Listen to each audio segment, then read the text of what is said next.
I'm delighted to be here today. And today's topic that I was assigned is the battle with technology and digital addiction.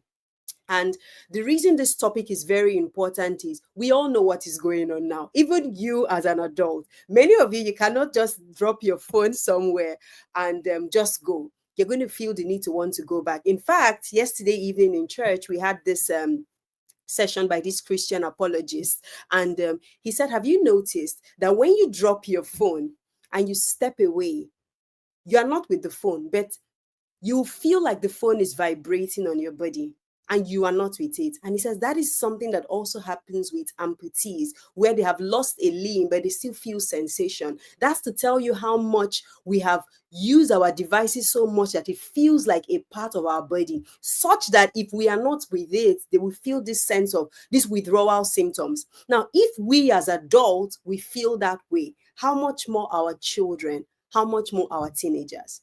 And that is why this conversation by Rise to Parent is very, very critical. So in 2021, I met my niece in real life for the first time. And when I wasn't in school, we spent a lot of time together.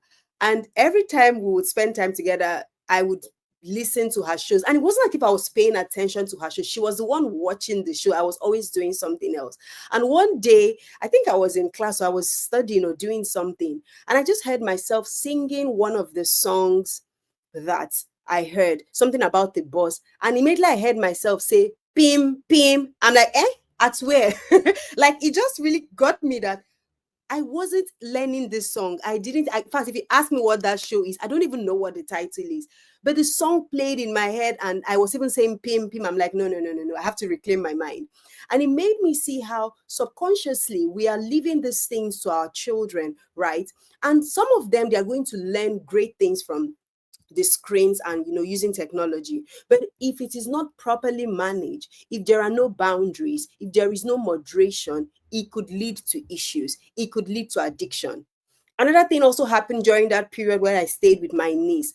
Sometimes I would see her, my sister would ask her to do something, and this young lady maybe she was at my knee level. So I used to jokingly call her knee length, and she doesn't want to do it and she's upset. And then she will stamp her feet. And for her size, that stamping had so much energy. And there was a way she would do her face and do her body and stamp her feet. And it was strange. I had seen it a couple of times. And another day, as I was sitting with her watching one of those her shows, I saw a character, same height, on TV, do that, a female character, stamp her feet and shook her head and was angry. And it was just a mirror of what my niece had done. I told my sister, I said, that's it. That is it. This is the problem right here. And so, speaking to what Pastor DDK was saying about earlier, if you are not paying attention to what they are watching, they are going to pick up things that you're not aware of. And so you have to be vigilant.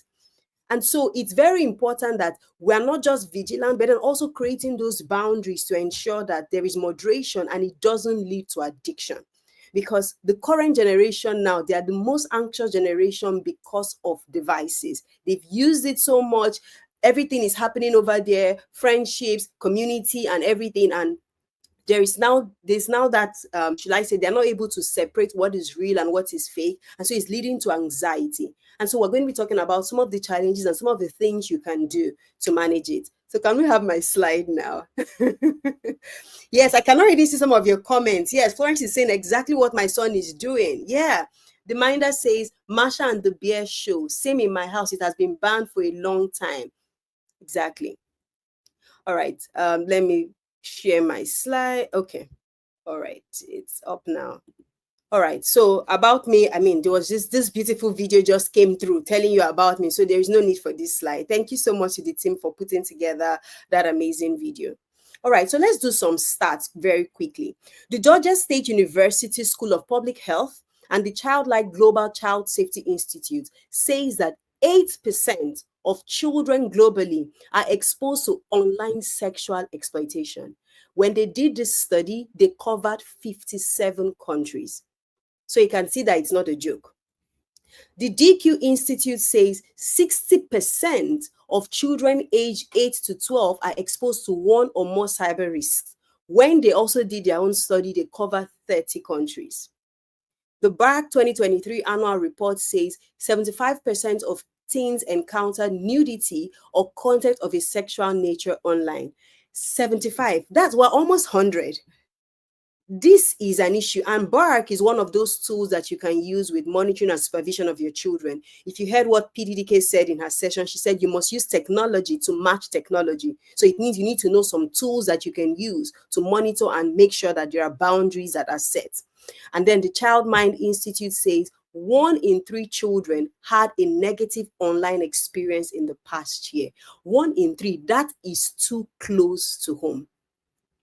Because just count 3 children around you now, one of them.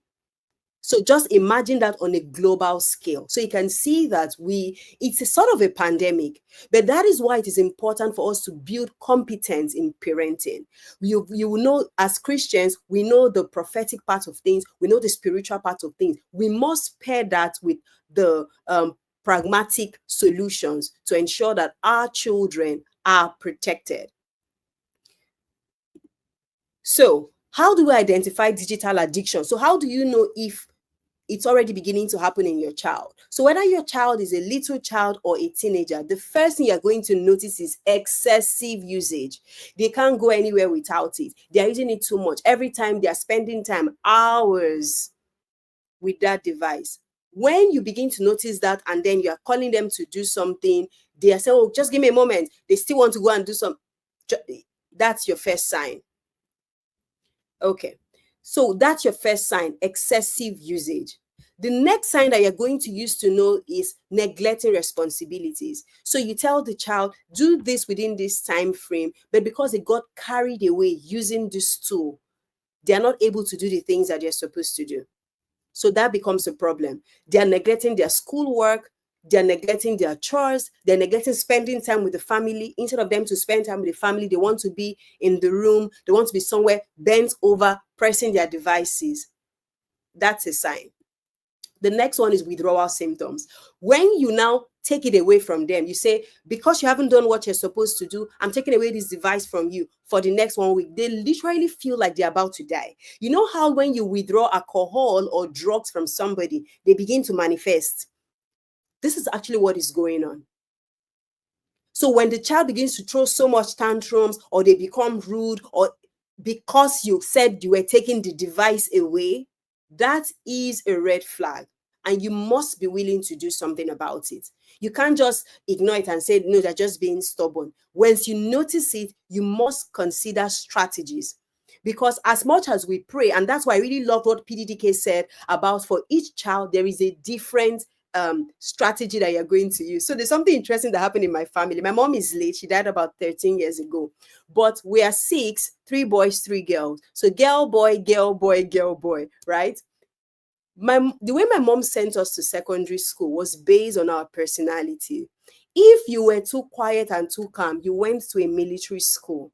If your eye is shiny, you're too forward, you were sent to a mission you were sent to a missionary school so that they could contain your energy. And then for those who were shy, so that you could become more bold and more assertive. Can you guess which one they sent?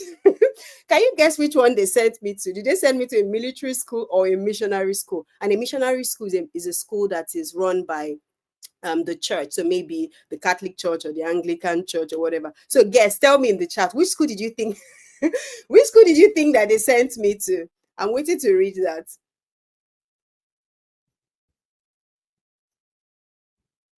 You are guessing. You are still guessing, or you're typing. Let me see. I'm waiting. Yes, Kate, that's great. But guess which one do you think this? Which one do you think they sent me to? But you know, when PDK said that, it just made me remember that she was very intentional. So it's not the same curriculum for all your children. So it's the same thing. Everybody say missionary school. Somebody says military, but majority people say I was sent to a military school. I was sent to Air Force Comprehensive School in Akwa Ibom. I was the first set in that school. They just transported me. They just transported me over there. And my parents are not even in the military. But it just shows that you need to know what is the blueprint that God has given you for each child. And based on that blueprint, you curate solutions. So when you notice that how the child is reacting based on that withdrawal symptom, then you can now decide, What is going to be the strategy? Take it to the place of prayer and receive your downloads. Lord, how are we going to handle this for this child? And see that ensure that they are well-rounded, they are still respectful, they are assertive, and they can still show up as powerful children in the world. So this now means that um, when you identify the what the challenges are, it helps you to actually curate real solutions. Case study: we have real life situations of teen addictions and their effect. On my left, which should also be your left, we have Taylor Little. She got addicted at 12. She was exposed to so many self-harm content, body image, eating disorder. So she now got into depression because she was always trying to measure up to this standard. Every time she would come online, there was just so much of all these perfect girlies with perfect bodies, and she felt a type of way. And before you know it, she slumped into depression. And this young lady moved with a group of people, and they were going to sue the big tech because of the effect that they had seen. And when they were trying to sue big tech, one of the stories that was featured in their case was the story of Molly Russell.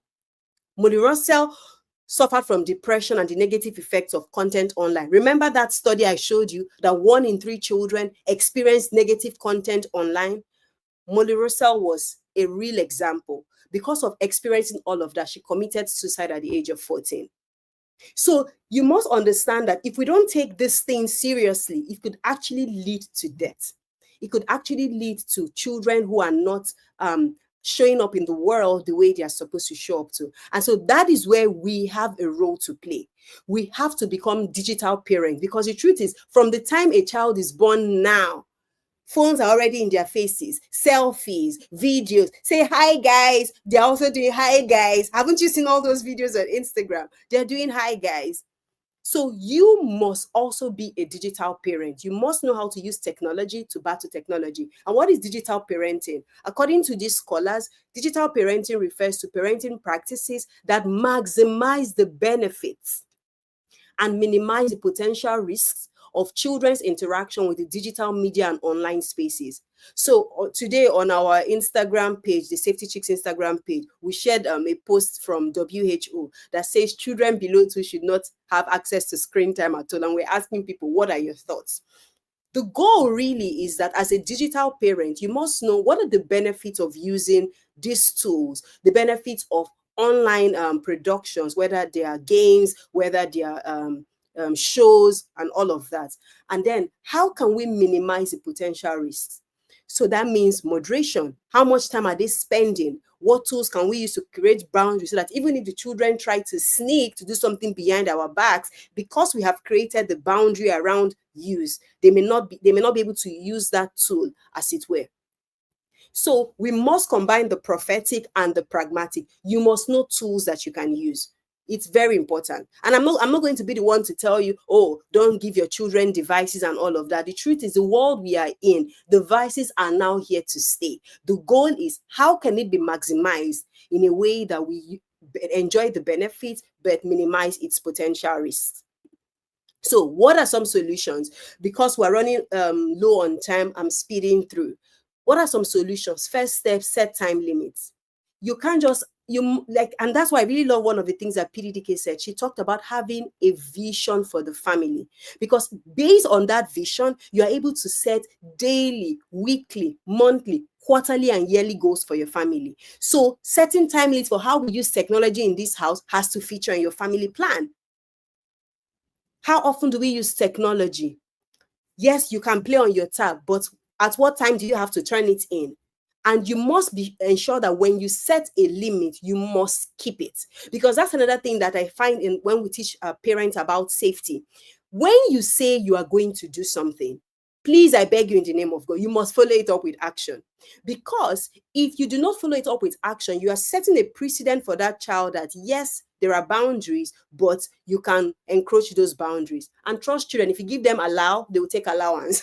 So you have a responsibility to set the time limit and monitor it to ensure that they follow through. And then, of course, you know that when we tell children to do something, we must also lead by example, right? So you cannot be setting time limits for them and then you're perpetually in your phone. So you've got to also lead by example. Engage in hobbies. Again, this is why we must have customized programming for each child. So engage in hobbies. So we look at that child. What could they be doing? I saw a video this morning and it was saying that the wealthy, the way they train their children, they don't just say, oh, you should play a sport. They should play sport. They say you have to choose within this sports, these options of sport. If it is doing sport, it is a given. You will do it, but you can now choose which one you want, ensuring that by all means you are playing a sport. But those who are not wealthy, it's like anything goes and all of that. But that should not be the case. So we must be intentional about making our children have hobbies that are beyond devices. What do you see that a child does well? Do you see that your child has great speaking abilities? How about you enroll them in a debating club so that they can leverage that skill set? Do you notice that your child plays great football? He has some skills, or basketball and all of that. Enroll them in a group activity that allows them to go out and do those things. So you must look at your child, because each child has different curriculum, because they have different skills, different gifts, different talents, but fix it into the family plan.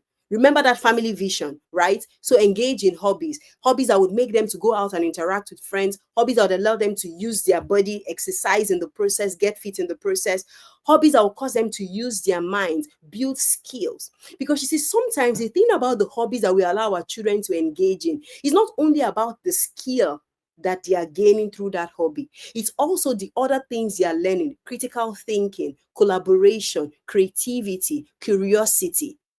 So that beyond using the devices, there is more to them. We want to raise well-rounded children. So you must be intentional about this. And then, of course, seeking support and accountability. Your child should not do life alone. Your child should have friends. If you do not have, because I know somebody's already thinking, my child does not like talking to people, you create it. Look around you. Who are parents that have like minds in your community? Do group family activities together so that your children get together to play. Most especially if you stay in the diaspora. When you come from Africa, we have a communal life. You can always get some cousins here and there, friends from school. But in the diaspora, you must be intentional about finding those communities and plugging your child in. So, and in fact, when you engage in hobbies, it forces them to find friends. Like my nieces, they do ballet, right? And the other day I saw her skating. She was learning ice skating and all of that. Get them to do other stuff, because as they go out to do, they will build friendships. And then, of course, accountability, because you know that we shouldn't do life alone. It helps them to stay on track. And last but not the least, continuous education. When you see stories, like now I just told you the story of Molly Russell that committed suicide. When you see stories like that, have conversations with your children. Let them know, oh, this is what is going on out there. And this is why we must be prepared to do so, so, and so. They must always see that you're not just giving them theory, or that mommy is always so stressing us out, or daddy is always putting too much boundaries. You must let them know what is going on in the world. And let them see that is why it is important for continuous education. And again, you must lead by example. So let's say, for example, you've come here today, now you've learned some stuff. You must go back and have a conversation with your teenager and say, wow, I attended a session today. This is what they actually taught us about, setting time limit on devices, or this is what happened at so and so location. I think that is what we can do. Bring them into the plan, because when you curate your solution with them, it's easier for them to keep it, as opposed if you just come and you bring one law and order and you say you must do it. So when we create solutions with our children, and then you say, ask them, what is going to be the penalty of someone who breaks this? And all of you agree together, so everybody's held accountable. So you must lead by example. Continuous education. Learn. As you learn, you share, and encourage them to also learn and share with you. So as we do this, it's going to help us manage this menace of digital addiction. And then I have online safety checklist. So at the safety check, we have an online safety checklist for children. This is like important habits or skills that they should be able to do before going online or while they are online. The beautiful thing about the children one is you can print it. When they work on it, you can place it, pin it on your fridge so that they can always see it and remember what to do. And then for parents, we have this comprehensive guide that walks you through different areas of ensuring your child's safety online. Device limits, safe gaming, because now almost many children are playing the Roblox game. You must have an understanding of what is even Roblox, what are they doing there, and then make sure that you have the limits are set in place to ensure that your children are protected. So we have all of that in the online safety checklist. So really, at the end of the day, managing technology addiction is about moderation. You are not saying, no, we are not using screens in this house, because it's actually research that says some screen is better than no screen at all. When we had this parenting conference, I spoke at a few months ago, I presented that research. Some screen is better than, so it's not a case of, oh, no screen at all. It's really a case of moderation and then setting boundaries. When we're using our devices, we use it in open spaces, we use it for 2 hours, we are in this space, we are kind and respectful online. You set all those boundaries. And this really is a key that would help us in managing digital addiction. So I'm going to stop here because I know that we are running really behind time. And if there is any question, I'll be happy to take it now.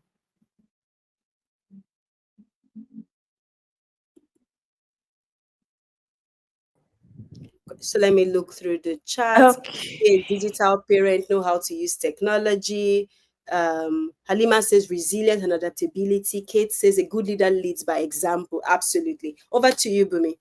Oh, wow. Thank you so much, Ms. Ugochi, for this amazing session. Like, so much you've said. In fact, as you were speaking, I was like, when you said some screen is better than no screen, I remember the time, I'm also a parent, and I remember the time I tried to do no screen at all. It was like a war in my house. Like, my children was like, but you're always on your screen. I know you talked about leading by example. And I was like, I'm working. They're like, Mommy, even if you're working, must you always be on the screen? And when you said lead by example, I started thinking in my head, so for that, for us, for parents who work remotely, and you have to be online for me, because I was trying to explain it to him that day, to my son, and I know you didn't get it. It was just like As you far as it's refused to concerned, they get are in it. front of a He was like, screen. Mommy, you are in front of your screen. Whether you say you're working or you're not working, you are in front of the screen. Somebody was asking. My own question is, how do we create this balance? And somebody is asking and was asking in the chat that you said matching tech for tech, right? That what are some of the tech tools that we can use to match? You talked about setting limits. You talked about, moderation.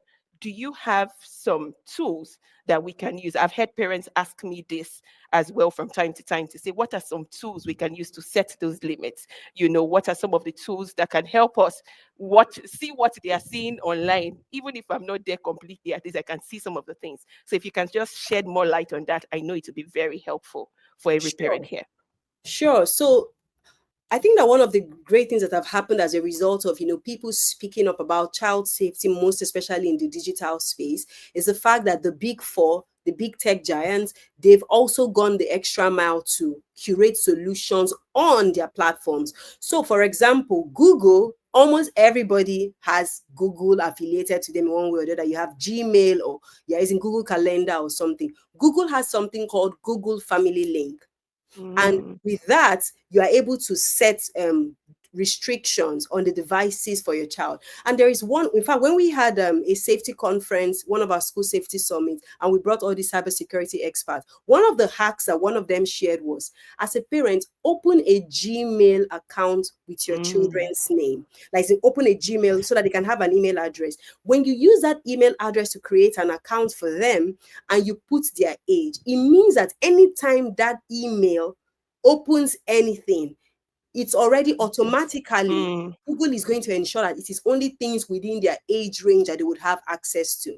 Because of being sued and all those things, these tech giants have been very intentional.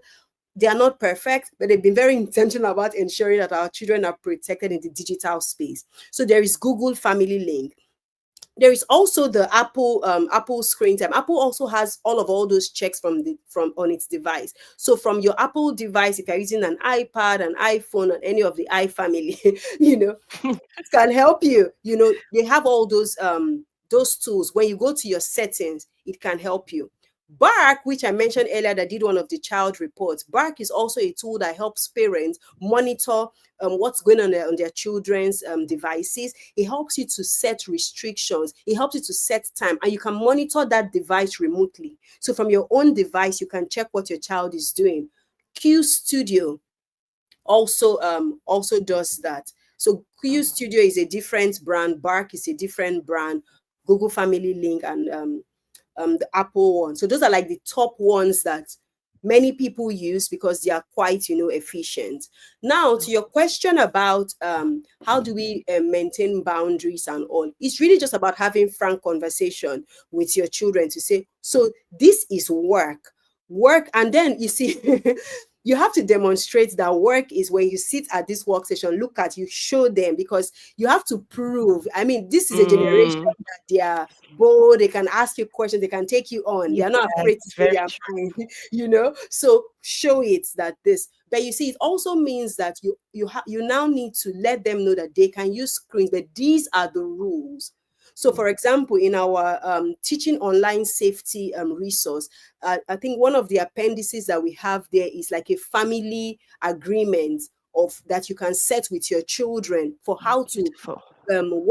how to use resources or how to go about online engagement in the home front. So, and you don't even need to get the resource by yourself. You can sit with your children and say, using our checklist to say, how much time should we spend using screens in this house on a daily basis? Everybody will agree. And I say, okay, if somebody does not keep to this, what should we do? We discuss. Yes. So I'm always an Oh. advocate for a family safety meeting, which is just when you have that your hangout with your family Mm. on a regular basis. Insert a safety topic in there. So you are having movie night. After you watch the movie, you debrief, insert something about safety in there. You could say, let's discuss our online safety etiquette in this house. How much time should we spend online? We'd say, okay, so if somebody does not keep to this time, what should we do? So you will now see there will be a debate, because you might say something as a parent and they feel it is too strict. The children will Very give true. their own recommendation. You guys arrive at a middle ground. Now, because you Mm. did it together, if somebody breaks the rule tomorrow, whatever penalty was set must be taken. So that it Mm. sends a message to everybody that for real, we're taking this seriously. And you see, the thing again about children is you must connect that thing you are doing to the bigger vision. This is what we're trying to go as a family. This is what we're trying to achieve. And so when we do these little things, it adds up to that big picture. And Wow. so they need to see that after we finish praying, there are practical steps that we can take that actually moves us from one step to the other. And I think that with that, it'll be very helpful.